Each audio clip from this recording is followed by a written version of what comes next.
There are a million creation stories in the world. How the world was created. Everything from crows, the Big Bang, coyotes, God, you name it. There's a lot of them. But curiously, the Christian creation story won over them all. As our middle-class culture sweeps the globe. Adam and Eve chose to eat from the tree of knowledge. And if you've noticed, everything in our culture is about knowledge now. You don't hear the word wisdom much. Knowledge we control. Wisdom sounds like something we have to be obedient to, like God, nature, or reality. We much prefer knowledge through education, science, business, which empowers us in ways never before dreamt. We control invisible reality using scientific knowledge to create what we want, like creating the power of the sun from a rock, and smartphones connecting us using rare earth and invisible microwaves and electricity, and releasing invisible energy in our cars from dead, liquefied dinosaurs who went extinct millions of years ago. Knowledge is the boss. Good choice, Adam and Eve. We've evolved into a mind culture. The church has to be proud. More precisely, priests and ministers should be filled with pride. Middle-class culture is a clerical culture.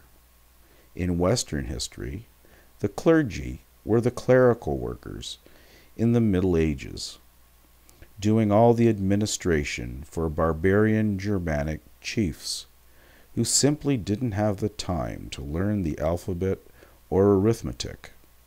They had to fight wars. So they outsourced their clerical work to those who had the skills, the clergy, with a handsome fee for the church. The clergy were the middle class, the clerks, clerical workers, mental laborers in service to power, creating jobs and generating income for their institution.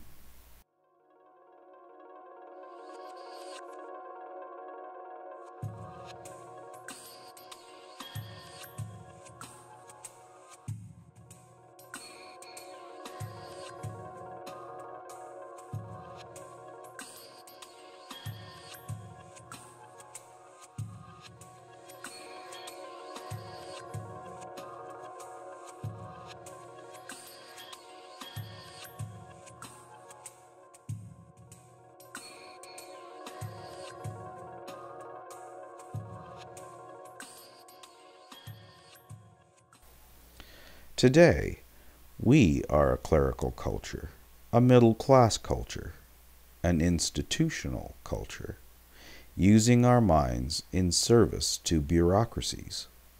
The clergy made our society in their image. What's so funny is that in the creation myth, Adam and Eve chose knowledge over wisdom. And it was the church that invented the university over 500 years ago, and was instrumental in creating mass education, so farm children could read the Bible and be saved from the original sin of knowledge. It is not that knowledge is bad, it is neutral. The problem with knowledge is that you have to choose how to use it.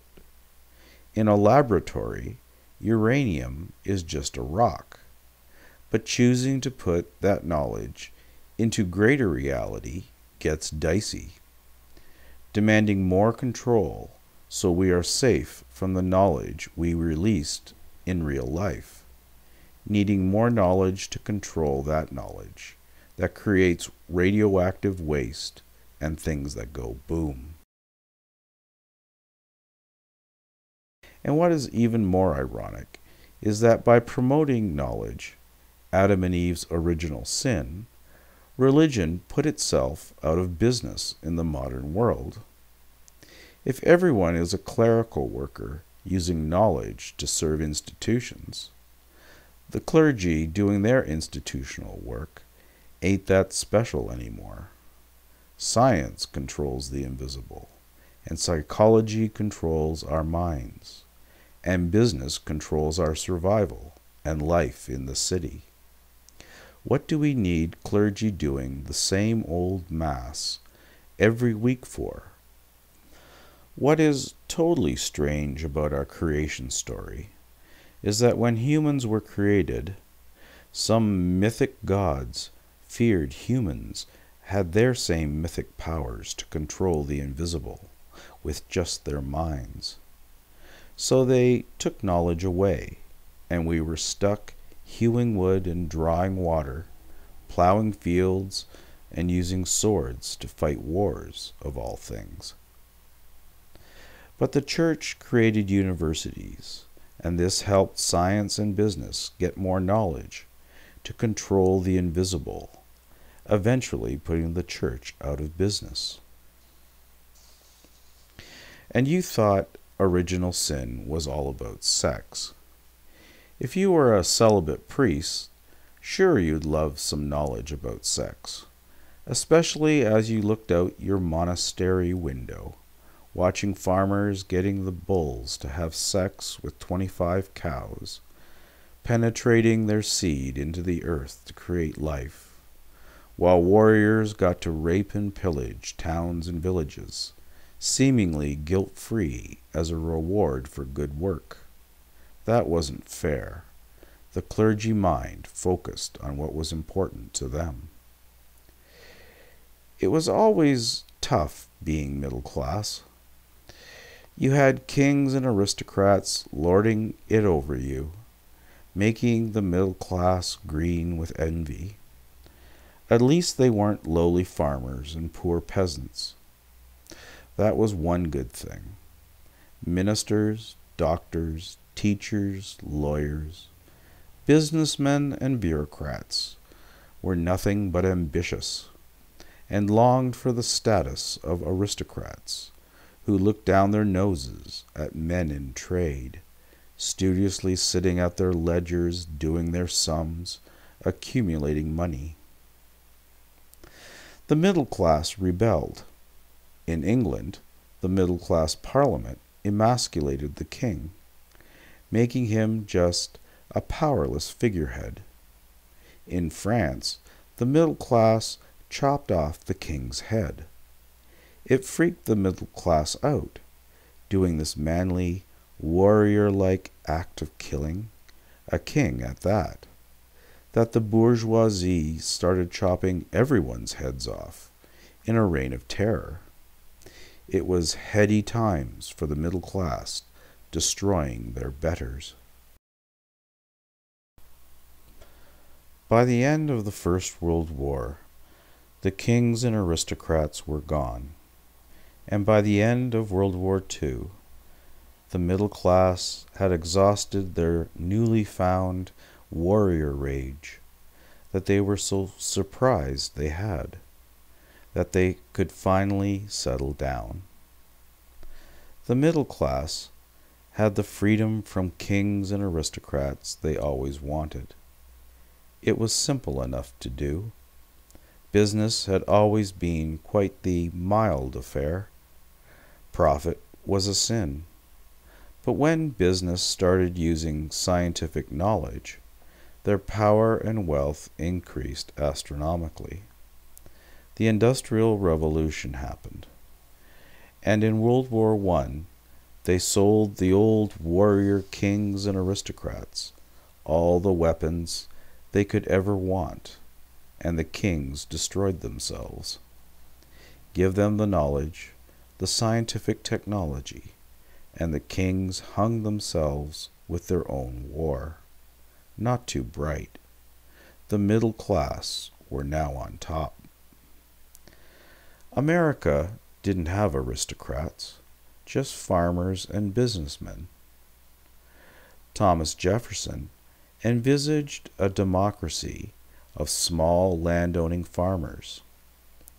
Alexander Hamilton from New York City wanted a democracy run by the middle class, business. Hamilton won. But the middle class are a compassionate lot. After the Great Depression of the 1930s, the poor farmers who lost their land were welcomed en masse into the city to work in the factories and offices of business, giving everyone a middle-class lifestyle in the new suburbs. Better still, everyone, including women, could go to university and get knowledge so they could work in comfy offices, not in dirty factories. Everyone's lifestyle became middle class, the American dream. Except for the very few homeless, even the poor had a fridge, couch, TV, and bed. And now knowledge culture, what Adam and Eve chose to live by, sweeps the globe as 3 billion Asians rush to have our Western middle-class lifestyle. The Church's creation story won. The invisible human mind now controls invisible reality using knowledge, and we control invisible reality to make our own artificial reality in the city. Jesus said we would go on to do greater things than he, and I think he was right. Today, there is no mass poverty or starvation like in Jesus' time. We heal the sick with our medicine like never before. We even bring the dead back to life on the operating table. Original sin? Knowledge has been rather good, don't you think? Good thing we don't believe in myths anymore. Who needs God or gods? Who needs to worship, begging and gratitude and praise? Mind culture can control invisible reality far more reliably with knowledge than religion ever could with prayer. Knowledge has set us free in the city, a totally artificial environment we created, where only humans are allowed in. Reality now has to behave. We know its secrets. Why was knowledge original sin? Knowledge makes the middle class feel safe from aristocrats, from being poor farmers, and nature, and the threat of salvation. By becoming like the middle-class clergy of old, mind culture has unlocked the secret knowledge of the invisible. How are we doing with our choices, control, and freedom from reality?